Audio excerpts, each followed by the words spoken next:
Ya, pemirsa, Kementerian Keuangan mencatat instrumen keuangan syariah kini telah memberikan kontribusi hingga 51,42% terhadap pasar keuangan di dalam negeri. Pemerintah pun mendorong korporasi untuk lebih aktif dalam menerbitkan instrumen keuangan syariah agar tidak hanya mengandalkan peran negara. Menteri Keuangan Sri Mulyani Indrawati mengatakan instrumen keuangan syariah memiliki peran besar dalam pasar keuangan domestik.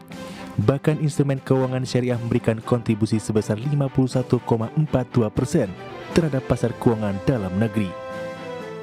Pangsa aset keuangan syariah yang telah mencapai 51,42% makin akan ditingkatkan. Dan untuk jujur saja, yang banyak menggelembungkan aset itu adalah instrumen keuangan negara.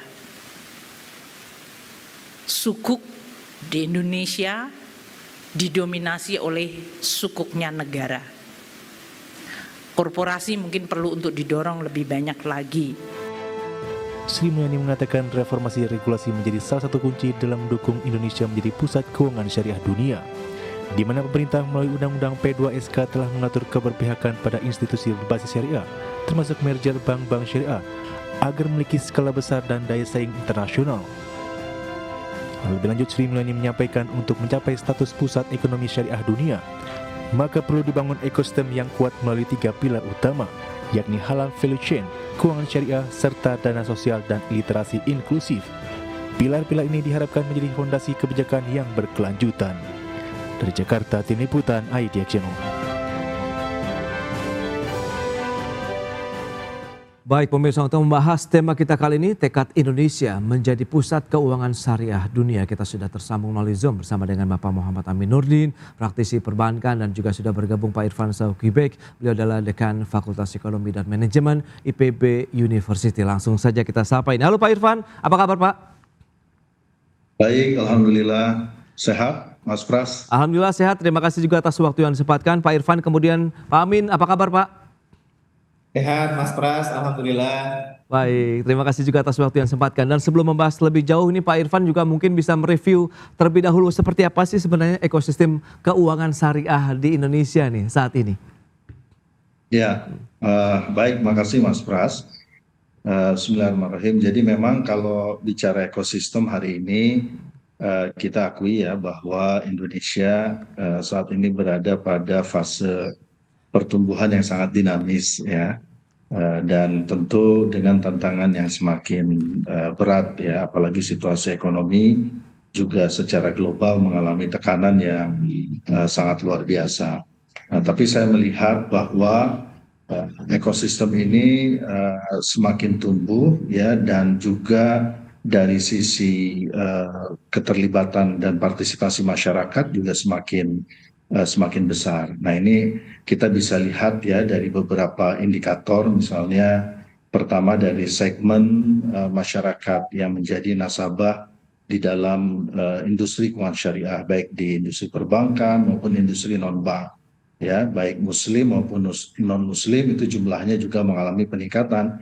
Bahkan kalau kita melihat ya di beberapa produk ya, seperti misalnya asuransi syariah ya, itu beberapa produk yang dominan bahkan yang non-muslim begitu. Jadi ini menunjukkan bahwa pertumbuhannya sangat dinamis. Kemudian yang kedua adalah dari sisi diversifikasi produk ya, sekarang sudah mulai semakin berkembang ya produk-produk yang diversified ya. Misalnya kalau di perbankan sekarang sudah mulai muncul namanya SRIA ya, Syariah Restricted Investment Account, yang memberi kesempatan juga kepada investor tertentu ya yang memiliki ketertarikan untuk berinvestasi pada proyek-proyek ya, pembiayaan pada segmen atau sektor tertentu, yang ini didasarkan tentu kepada mekanisme bagi hasil yang lebih mendekati teori begitu. Secara prakteknya ini lebih dekat kepada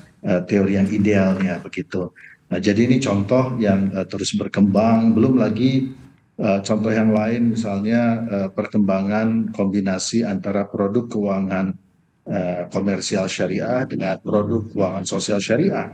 ya, baik misalnya cash wakaf link suku maupun juga sekarang yang berkembang adalah cash wakaf link deposit. Ya, bahkan kami di IPB tahun lalu itu juga ikut tuh ya dalam proses penerbitan cash wakaf link deposit yang dikerjasamakan antara Nazir IPB dengan pihak Bank Syariah Indonesia dan himpunan alumni. Terkumpul lumayan tuh 20 miliar sekarang di cash wakaf link depositnya untuk seri yang kedua, masih dalam proses penawaran. Jadi saya lihat dari sisi diversifikasi produk sudah mulai, kemudian juga yang berikutnya kalau kita lihat dari sisi digitalisasi.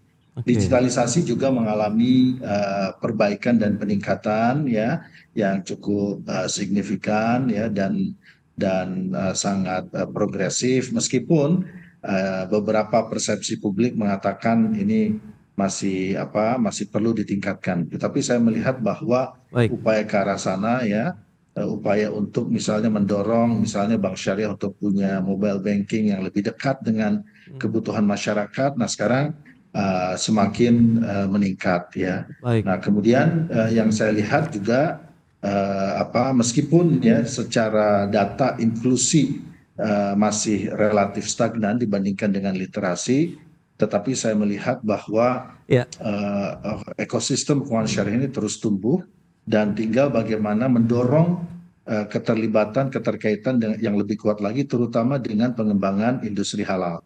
Itu yang saya kira perlu untuk didorong. Demikian. Baik, Pak Irfan, ini menarik dengan beberapa catatan partisipasi masyarakat semakin tinggi, kemudian diversifikasi produk, digitalisasi juga semakin membaik dan mendorong keterlibatan banyak pihak begitu ya, untuk mendorong industri syariah. Nah, Pak Amin, Anda melihat dari sisi perbankan sendiri melihat bagaimana untuk industri keuangan syariah kita? Tadi sudah disampaikan oleh Pak Irfan, perkembangannya juga cukup signifikan, partisipasi masyarakat juga semakin tinggi, tapi ya Bu Sri Mulyani juga tadi sempat mendorong juga nih korporasi untuk lebih banyak mengeluarkan instrumen investasi syariah begitu, Pak Amin.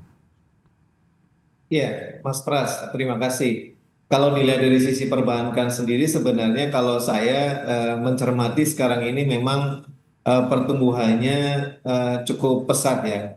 Selain didorong karena ada regulasi yang mengatur bahwa UUS yang sudah memiliki modal lebih dari 50 itu kan wajib melakukan spin off, dan tahun ini Allah akan ada 2 UUS yang menjadi boost ya. Itu pasti akan mewarnai bank syariah secara umum. Jadi pasar tidak hanya kemudian didominasi oleh BSI saja, tapi akan muncul 2 pesaing BSI baru, dan pasti ini akan mendorong pertumbuhan perbankan syariah ke level yang lebih tinggi. Itu yang pertama.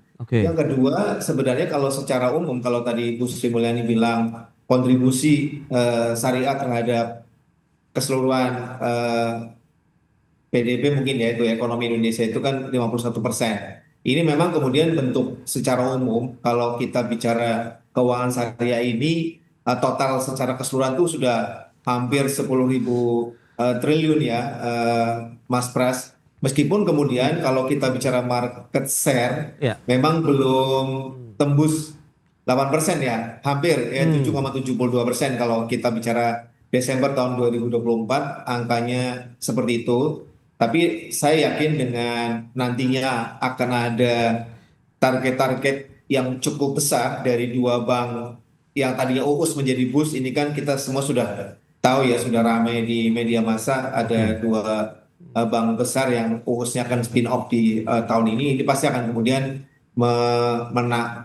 menambah market share bank syariah lebih tinggi dari posisi yang tahun lalu ya, Desember 2024. Itu yang kedua. Nah, yang ketiga, sebenarnya kalau kita melihat saat ini dukungan dari regulator ya, dalam hal ini pemerintah melalui regulator sudah cukup banyak, Mas Pras, untuk mendukung sektor-sektor industri halal yang tadi sudah disampaikan juga oleh Pak Irfan. Pak Dekan ya. Itu memang kemudian didorong semangatnya oleh masyarakat ekonomi syariah di Indonesia, untuk kemudian itu juga tentu saja perlu dukungan secara finansial dari industri keuangan, khususnya perbankan, dan ini pasti akan kemudian menambah semaraknya kontribusi syariah terhadap pertumbuhan ekonomi Indonesia secara umum. di samping memang kalau kita melihat potensi yang cukup besar karena Indonesia adalah salah satu negara dengan populasi Muslim terbesar di dunia, meskipun kalau secara ranking kita belum masuk Ya, ke dalam terbesar di dunia. Ini kan visi misi yang bagus untuk kemudian Indonesia menjadi sentral dari global syariah ekonomi di dunia. Saya rasa ya. itu untuk sementara kalau dilihat dari sisi perbankan yang jelas dukungan terhadap syariah ini ya, pertumbuhan syariah ini dari sisi perbankan itu cukup signifikan. Nanti kita akan bicara lebih detailnya apa saja yang kemudian Ya. sudah banyak berubah dari sisi perbankan syariah saat ini ke depan, Mas. Baik, nah ini menarik. Tadi posisi keuangan syariah saat ini kan memang di posisi ketiga. Begitu, yang pertama masih ada Malaysia, kemudian Arab Saudi. Apa sih keunggulan mereka? Kemudian potensi kita bisa mengejar di posisi teratas dengan jumlah penduduk yang terbesar di dunia ini. Kita akan bahas nanti di segmen berikutnya. Pak Amin, Pak Irfan, kita akan jeda dulu sebentar ya. Dan pemirsa, kami akan segera kembali usai pariwara berikut ini.